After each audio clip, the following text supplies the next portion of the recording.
Assalamualaikum warahmatullahi wabarakatuh. Salam, Om Swastiastu, Namo Buddhaya, Salam Kebajikan. Kami di sini dari kelompok 6 akan menjabarkan apa yang telah kami diskusikan tentang keterkaitan warga Batam ancam golput pada Pilkada 2024 dikarenakan tidak mendapat air bersih selama 10 tahun. Baik, sebelumnya izinkan kami memperkenalkan diri. Perkenalkan, nama saya Afrin Alia Rohma dengan NIM 2402 1040 1029 dan rekan saya selanjutnya. Perkenalkan, nama saya Zakia Menjiat Hari dengan 2408 10 10 20 68. Perkenalkan, nama saya Afrida Maulani dengan NIM 2408 10 10 20 52. Perkenalkan, nama saya Lina Hiliam Naza Amari, NIM saya 2408 10 10 11 07. Perkenalkan, nama saya Frida Syacantika Septania dengan NIM 2408 10 10 11 09. Dilansir dari berita Kompas, ratusan warga di perumahan Tanjung Muncang, Batam, Kepulauan Riau melakukan unjuk rasa pada hari Rabu tanggal 18 September 2024. Hal itu dikarenakan tidak adanya pasokan air yang masuk ke dalam perumahan tersebut. Sebelumnya, di tahun 2022, warga sudah melakukan aksi demo kepada badan pengusahaan dan badan pengusahaan sudah menanganinya secara penuh. Tetapi di tahun 2024, hal itu terjadi lagi sehingga membuat warga mulai gerah dan merasa gelisah. Nah, salah satu warga mencurigai adanya aktivitas PT galangan kapal turut menjadi penyebab tidak adanya air di perumahan tersebut. Sebabnya, saat PT tersebut beraktivitas, warga sangat kesulitan untuk mendapatkan air. Sedangkan jika PT tersebut libur, warga bisa dengan lancar menggunakan air yang mengalir. Hingga puncaknya pada hari Rabu tanggal 18 September 2024, warga Batam kembali berunjuk rasa karena merasa kecewa sudah 10 tahun terakhir aliran air bersih tidak kunjung mengalir di perumahan Putrajaya, Tanjung Muncang. Warga merasa bahwa badan pengusaha Batam hanya janji-janji semata. Dalam aksi yang berlangsung hingga pukul 3 sore, terdengar beberapa kali makian yang ditunjukkan kepada Kepala Badan Pengusaha Batam, sekaligus Wali Kota Batam, Muhammad Rudi, yang juga maju sebagai bakal calon Gubernur Kepri. Makiannya terlontar karena surat perjanjian di aksi sebelumnya yang sudah ditandatangani oleh seluruh pihak tetapi tidak kunjung terrealisasi hingga kini. Pada aksi kali ini, warga Batam memberi ultimatum tidak akan berpartisipasi pada Pilkada 2024. Warga Batam juga mengingatkan bahwa ia memiliki ribuan pemilih yang menghuni 5.000 hunian di perumahan Putrajaya. Bila permintaan warga tidak terrealisasikan lagi, warga juga akan menuju Dam Durianka guna memastikan bahwa aliran bersih mengaliri perumahan warga. Peristiwa yang terjadi di Batam yakni warga yang mengancam golput pada Pilkada 2024 dikarenakan tidak mendapatkan akses air bersih selama 10 tahun dapat mengakibatkan integritas nasional yakni integritas politik.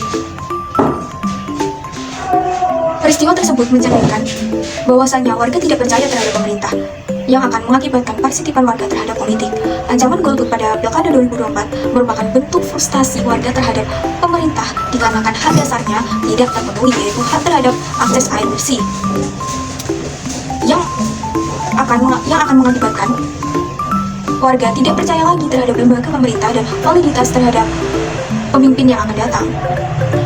Apabila hal tersebut tidak diselesaikan dengan serius, akan mengakibatkan kesenjangan antara warga dan pemerintah dan juga konflik yang lebih besar dan dapat mengancam solidaritas masyarakat dan kohesi nasional apabila warga merasa hak-haknya tidak terpenuhi. Solusi dari Badan Pengusaha Batam.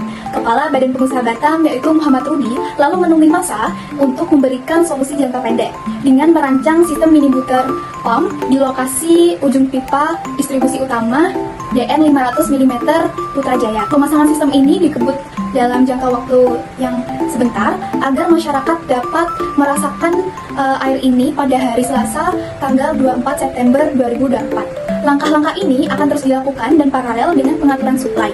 Dan juga ABHI mengoptimalkan penambahan pengiriman mobil tangki sebagai upaya paling memungkinkan untuk saat ini. Direktur BUSPAM Denny Tondano menjelaskan upaya-upaya teknis untuk mengoptimalisasikan suplai bagi warga Putrajaya dengan dilakukannya pihaknya bersama PT ABHI. Salah satunya yaitu mengoptimalisasikan pengaturan valve ke seluruh jalur suplai ke arah perumahan Putrajaya, serta membangun fasilitas fisik untuk memastikan terjadinya peningkatan suplai ke perumahan Putrajaya, sehingga warga Putrajaya mendapatkan suplai air secepatnya. Di sini saya akan menjelaskan terkait solusi dan cara mencegah terulangnya kejadian serupa. Yang pertama dengan cara peningkatan komunikasi, di mana di sini pemerintah harus melakukan dialog terbuka dengan masyarakat untuk dapat mengetahui kebutuhan dan harapan mereka. Sosialisasi yang baik mengenai langkah-langkah yang diambil untuk mengatasi masalah dapat membantu mengurangi ketidakpuasan. Yang kedua yaitu perbaikan infrastruktur. Investasi dalam infrastruktur air bersih dan distribusi perlu menjadi prioritas. Pemerintah perlu memastikan bahwa suplai air bersih terjamin dan berkelanjutan. Cara yang ketiga yaitu monitoring dan evaluasi, dengan cara membentuk tim independen untuk memantau proyek-proyek terkait penyediaan air bersih, serta transparansi dalam melakukannya. Selain itu, laporan berkala kepada masyarakat juga dapat meningkatkan kepercayaan. Cara yang keempat yaitu dengan cara pelibatan masyarakat dengan mengajak warga untuk ikut serta dalam proses perencanaan dan evaluasi program. Dengan ini, masyarakat akan merasa mereka memiliki bagian dalam solusi yang diterapkan. Cara yang kelima yaitu dengan penegakan hukum yang tegas, memastikan bahwa pihak-pihak yang melanggar dan tidak bertanggung jawab dapat dikenakan sanksi.